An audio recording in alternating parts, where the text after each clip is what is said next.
하나님 아버지, 우리를 만드실 때 하나님을 기뻐하고 영원히 그를 찬양하는 존재로 우리를 만드셨음을 성경을 통해서 말씀해 주셨습니다.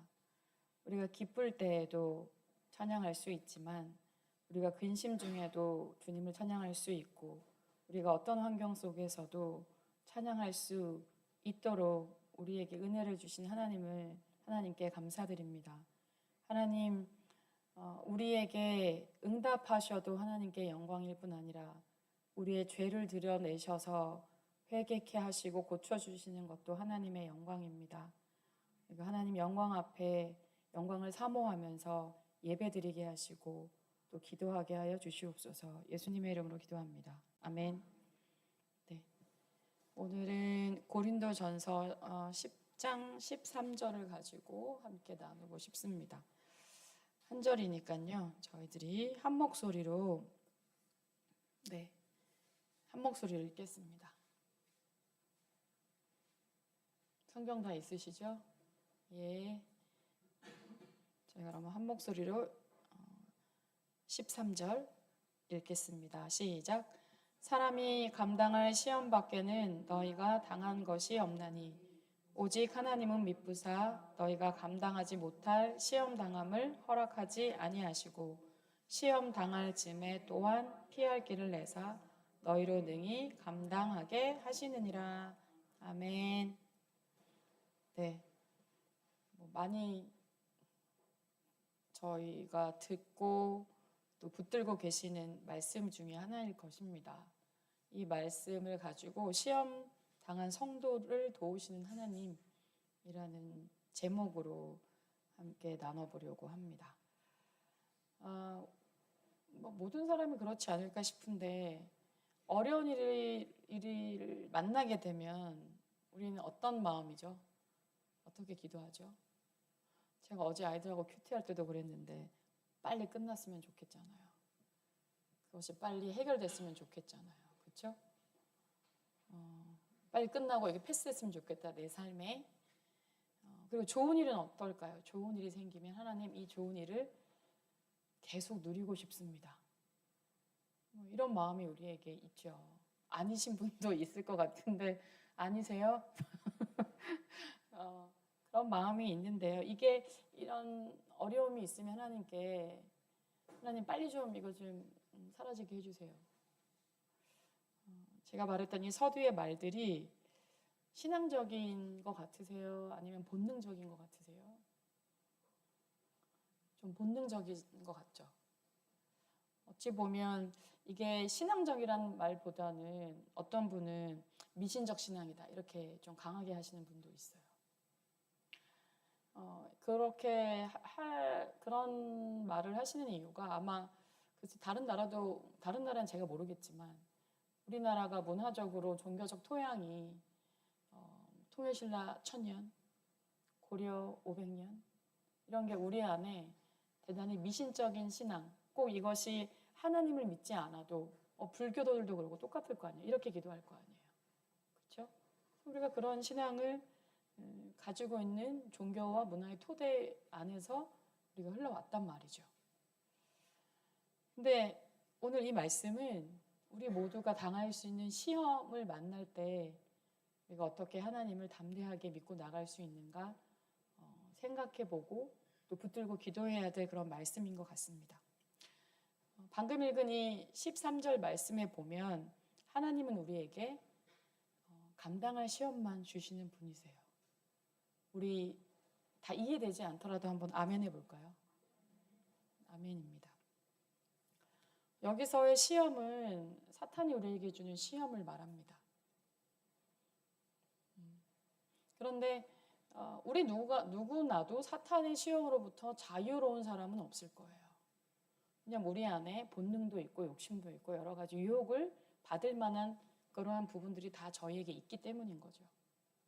근데 이 사탄의 시험을 대하면서 우리가 꼭 기억해야 될 것은 이 사탄은 무제한적인 하나님께서 사탄에게 우리에게 시험을 허용하실 때 무제한적이시지는 않다는 거예요.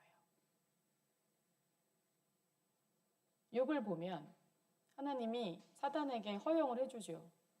뭐 자녀가 죽고 재산이 다 날아가고 본인의 몸이 그런 아주 심각한 피부병과 고통스럽고 뭐 이런 상황이 되지만 무엇을 허락하지는 않으셨을까요? 생명을 취하는 것은 허락하지 않으십니다. 우리는 당하는 그 사람은 죽을 것 같은 마음이지만 그러한 상황이지만 그것만은 하나님이 허용하지 않으십니다. 두 번째는 사탄의 시험은 반드시 하나님 뜻 안에 있다라는 거예요. 그러니까 사탄이 우리를 향해서 수많은 시험으로 성도를 공격하지만 하나님이 시험보다 크다라는 것입니다. 그런 이 두 가지 기준이 시험을 만날 때 우리에게 믿음의 지각을 가지고 있어야 한다는 것입니다. 시험했을 때 오늘 이 고린도 전서를 썼던 사도 바울도 뭐 시험을 많이 경험한 사람이시겠지만 또 한 명의 사도를 꼽자면 누가 있냐면 베드로입니다. 베드로. 그래서 베드로는 이런 시험을 만날 때 이 성도가 우리가 좀 이상히 여기는데 베드로전서 4장 12절에는 이렇게 되어 있어요. 사랑하는 자들아 너희를 연단하려고 오는 불시험을 이상한 일 당하는 것 같이 이상히 여기지 말아라. 근데 우리는 어떻게 생각할까요? 좀 이상히 여기잖아요. 일단 반응이. 그렇죠? 근데 사도 베드로는 이상한 일로 여기지 말아라. 그리고 좀 더 나가서 베드로전서 1장 6절은 그러므로 너희가 이제 여러 가지 시험으로 말미암아 잠깐 근심하게 되지 않을 수 없으나 오히려 크게 기뻐하라 라고 말합니다. 제가 이런 미신적인 신앙을 서두에 꺼냈지만 이런 말씀이 있지만 말씀은 그래. 나는 못 그래야겠어. 이런 것이 우리가 좀 나타나는 반응인 것 같아요. 말씀은 그런데 나는 그렇게 되는 게 쉽지 않아. 이런 거. 그래서 말씀은 저기 멀리 있고 나는 내 나름대로 힘들어하고 이상히 여기면서 지내는 것 같습니다.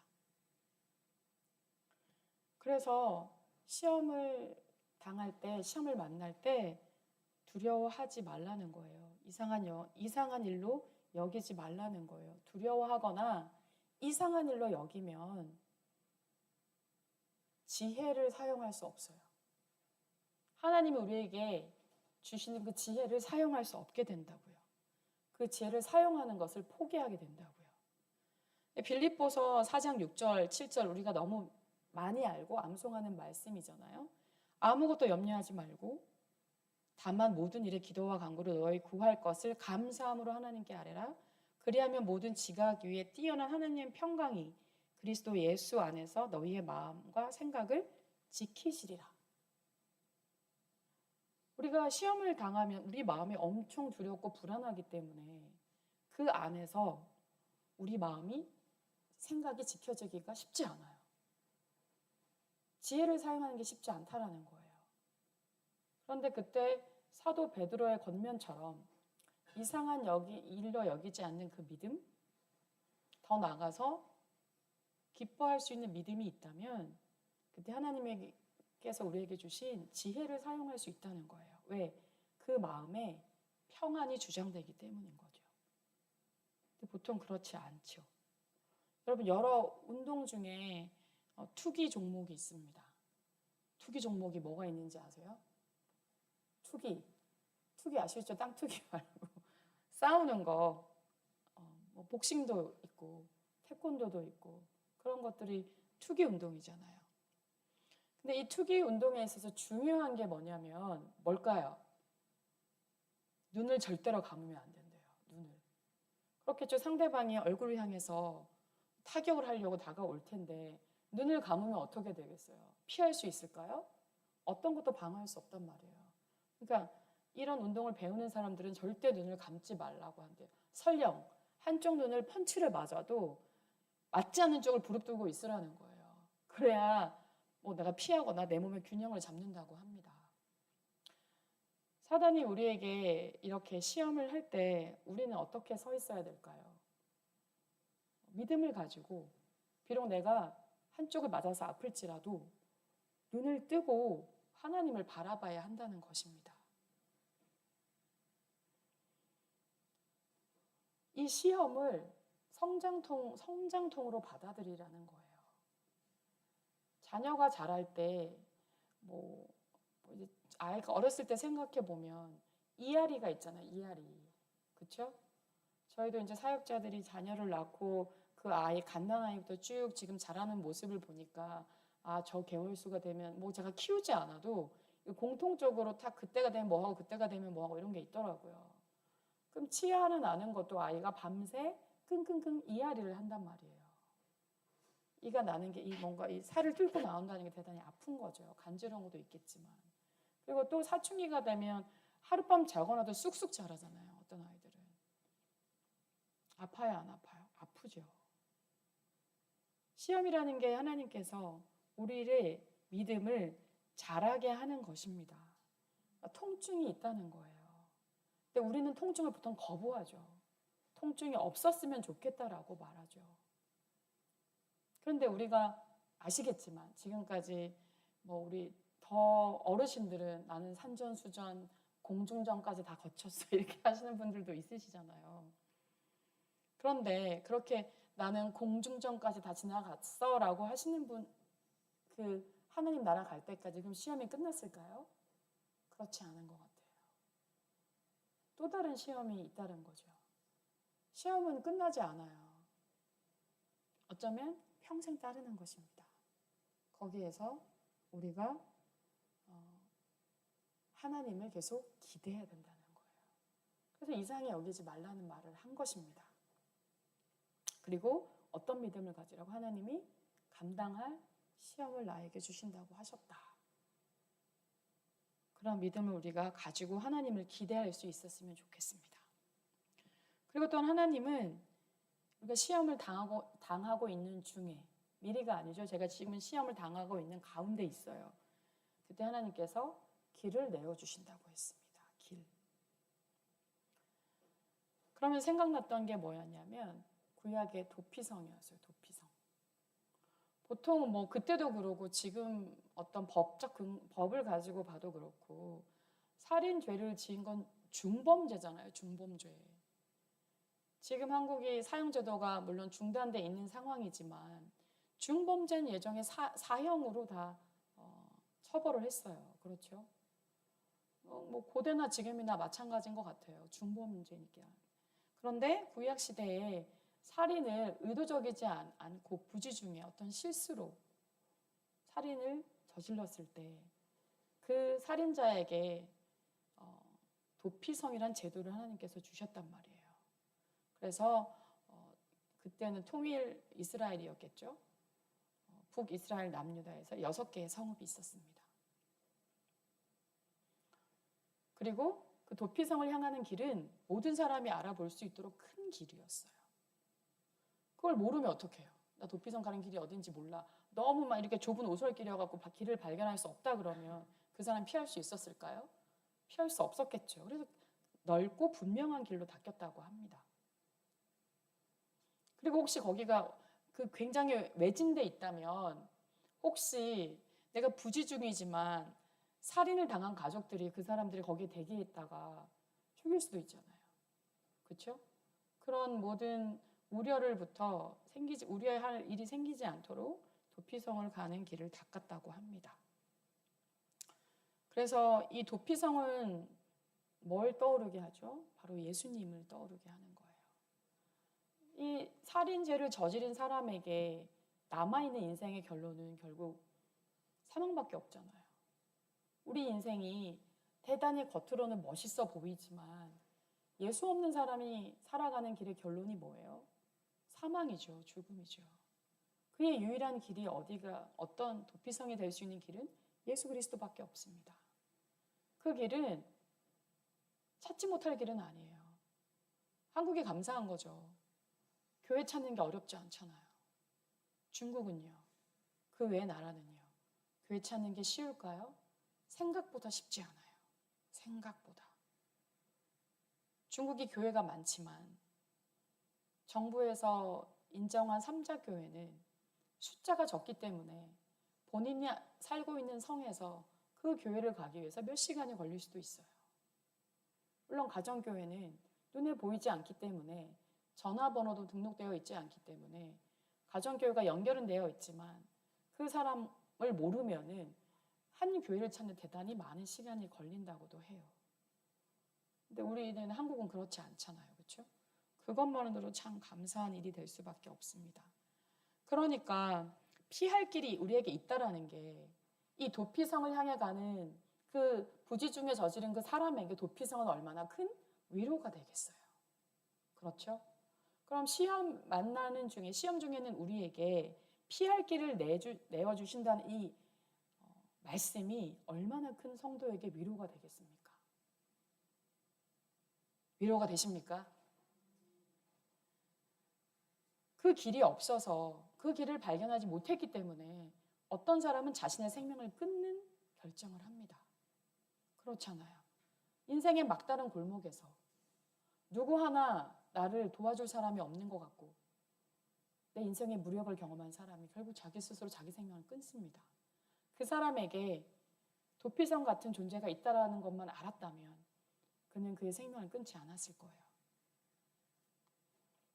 구약의 인물 중에 시험을 당하는 제가 욥에 대한 이야기도 했지만 또 시험하면 생각나는 인물이 누구냐면 다윗입니다. 다윗은 왕이 되기까지 그리고 왕이 되고 나서도 참 많은 시험을 겪은 인물입니다. 근데 시편 40편 2절에 그 많은 시험을 겪고 난 그의 고백이 이렇습니다. 나를 기가 막힐 웅덩이와 수렁에서 끌어올리시고 내 발을 반석 위에 두사 내 걸음을 견고하게 하셨도다. 여기서 어떤 게 마음에 다가오세요? 웅덩이와 수렁에 다가오세요?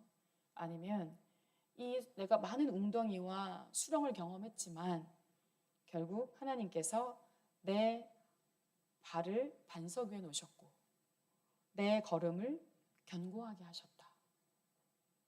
이게 시험을 통과한 사람이 할 수 있는 하나님을 향한 고백입니다.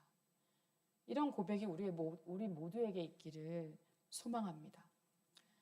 이런 과정은 시험은 고통스럽지만 그 시험 속에서 우리를 견고하게 하시는 하나님이 있음을 우리가 믿고 신뢰해야 됩니다. 그래서 하나님을 계속 기대하라고 말할 수 있는 것입니다. 철로 역정을 읽어보신 분들이 많겠지만 철로 역정은 기독교 3대 고전 중에 하나예요. 성도들이 하나님 나라 가기 전까지 얼마나 많은 고난의 과정이 있는지 역정이잖아요. 그렇죠? 얼마나 많은 과정이 있는지를 말해줘요.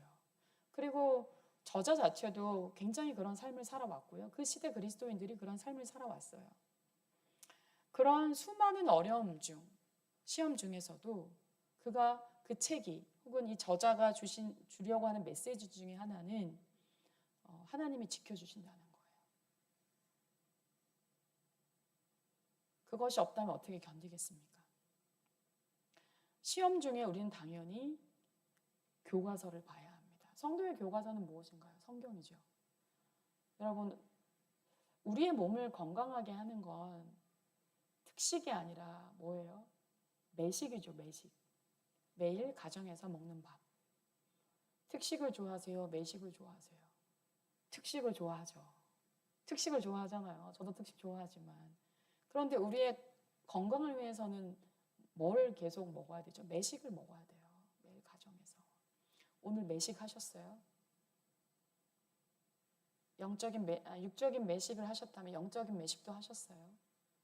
물론 강대상에서 제가 나누는 말씀, 사역자가 나누는 이 하나님 말씀 중요합니다. 그런데 더 중요한 건 뭐예요? 매식이에요, 매식. 여러분들이 매일매일 하나님 말씀 앞에 나가서 먹는 그 매식이 중요하다는 거예요.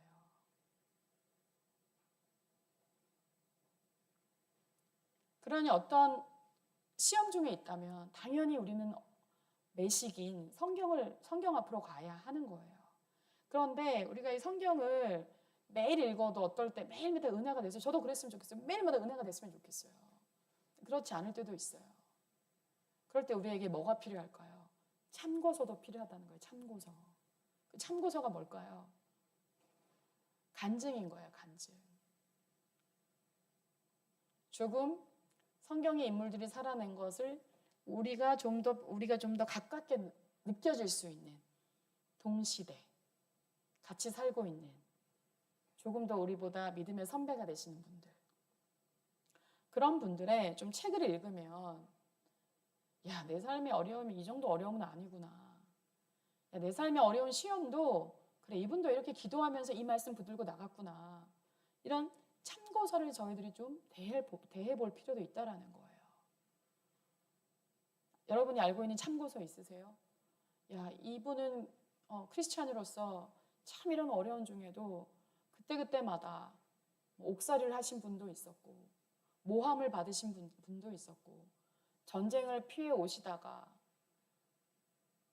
그런데도 그 전쟁 속에서도 이분이 하나님 앞에 큰 뜻을 품고 살아오신 분도 있고, 그런 여러 간증책들을 읽어보면서 참고를 할 수 있다라는 거예요. 장기려 박사 책을 한번 읽어보셔도. 그리고 예전에 이재호 장로님이, 그때 아마 그 시대는 김진욱 목사님의 새벽을 깨우리라, 이게 또 많은 사람들한테 영향을 줬던 것 같아요. 하여튼 여러분 그런 간증집들을 읽어보시는 참고서도 필요할 수 있을 것 같습니다.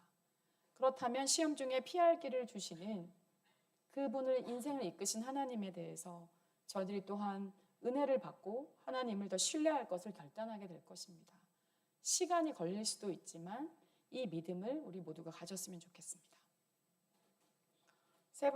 그리고 또 여기 나와 있지 않지만요. 결국 하나님께서 이 시험을 넉넉하게 이기게 하신다는 것입니다. 그것을 믿으시면 다 같이 아멘 해볼까요? 아멘.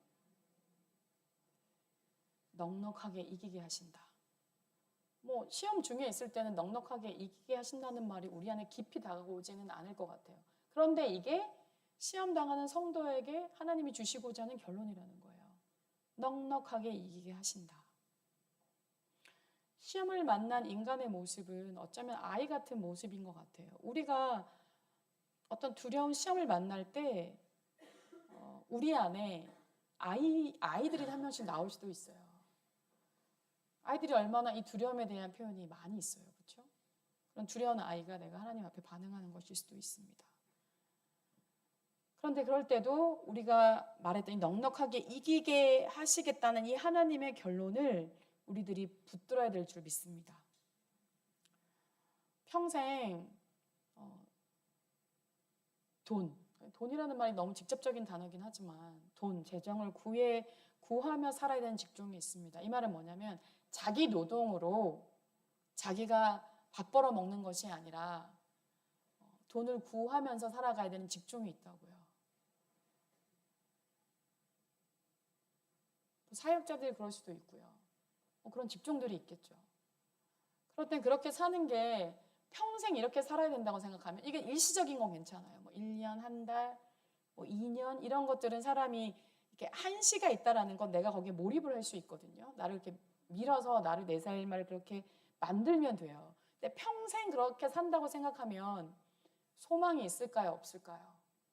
소망을 갖는 게 그리 쉽지는 않아요. 저희 이제 한 2년 전에 약간 단기로 저희 오셨던 어떤 이제 남자 선교사님이 계셨어요. 참 착하신 분이었어요. 착하신 분이었고 해서 좀 더 같이 여기서 이 사역을 해보는 거 어떻겠냐. 이렇게 저렇게 이제 같이 이야기를 나눴는데 그때 이제 이런 고민을 한번 얘기했어요.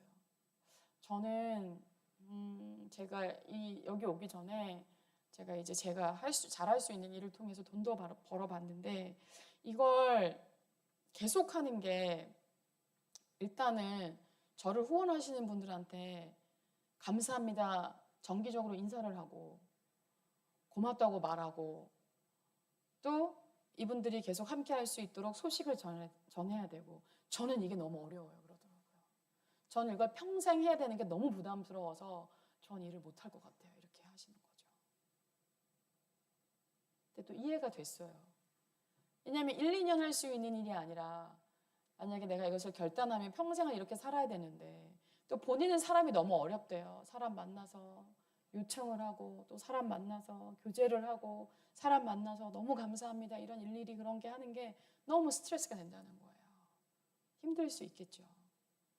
이해가 되기도 하고 그런 거예요. 그런 평생을 살아야 된다면 사람이 소망이 있기보다는 차라리 포기하고 그냥 내 노력으로, 나의 노동력으로 살아가는 게 속이 편하다. 차라리 이 세상에 안 힘든 일은 없지만 난 차라리 그게 낫겠다라는 결정을 하며 살아가는 거죠. 그러면서 그분을 보면서 여러 가지 생각을 했던 것 같아요.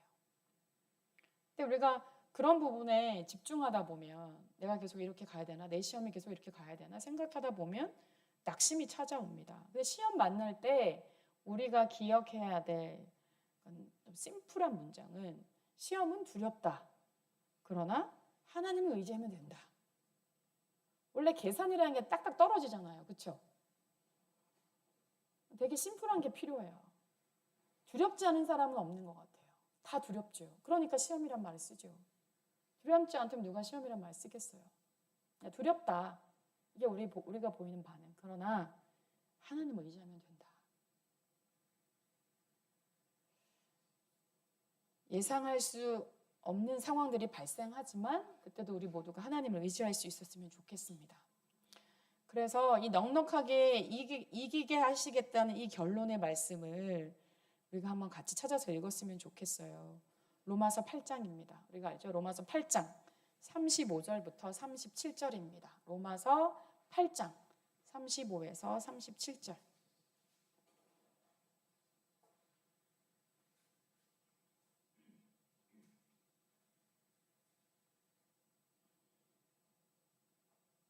네, 함께 읽겠습니다.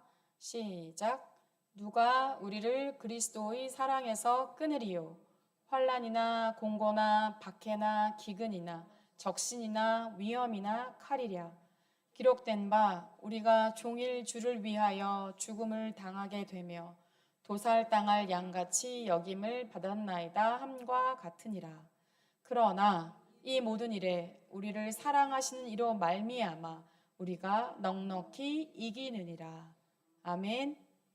우리가 넉넉히 이기느니라. 이 말씀을 붙들 수 있으면 좋겠습니다. 여러분, 결자해지란 말 있죠? 결자해지.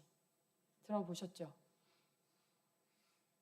누구한테 물어볼까요? 이 결자해지의 뜻이 무엇인지 누구한테 물어볼까요? 김경미 선생님한테 물어볼까요? 네, 맞아요. 그래서 좀 알지만 갑자기 질문하면 두려우니까 저도 그래서 찾아봤어요. 묶은 사람이 풀어야 한다는 뜻입니다. 뜻으로 일을 저지른 사람이 그 일을 해결해야 한다라는 말입니다. 여러분, 우리에게 이 문제는 출제위원이 되잖아요. 답도 누가 알고 있어요? 출제위원이 알고 있습니다. 우리 인생의 시험의 출제위원이 누구시죠? 하나님이시죠. 그러면 출제위원이 답을 알고 계십니다. 아멘. 그래서 그럴 때 결자해지란 말을 생각할 수 있었으면 좋겠어요. 그분이 내 삶을 묻고 있구나. 그러면 그분이 내 삶을 풀어주실 거야.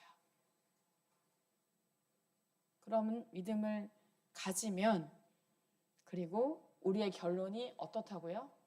넉넉히 이기게 된다는 거예요. 내 삶이 지금 그래 보이지 않더라도 우리가 이 말씀을 의지하는 것 외에 다른 방법이 있을까요? 없습니다. 넉넉히 이기게 하신다. 하나님이 해결하도록 우리가 해야 되는 것은 무엇일까요? 순종입니다. 순종해야 합니다. 그렇게 우리에게 넉넉한 승리를 주실 그 하나님을 붙들고 비록 우리가 시험 중에 있고 당장 뭔가가 해결되지 않는 것 같고 뭔가 좋은 방향으로 흘러가지 않는 것 같아 보일지라도 결자 해지를 기억하시면서 승리를 주실 그 하나님을 저희 모두가 기대하며 나갔으면 좋겠습니다. 아멘. 네, 이제 좀 기도하겠습니다. 여러분, 우리는 지금 개인적인 삶에도 시험이 있을 것이고요. 또 가정 안에도 시험이 있을 것이고요. 교회 안에도 시험이 있을 것입니다.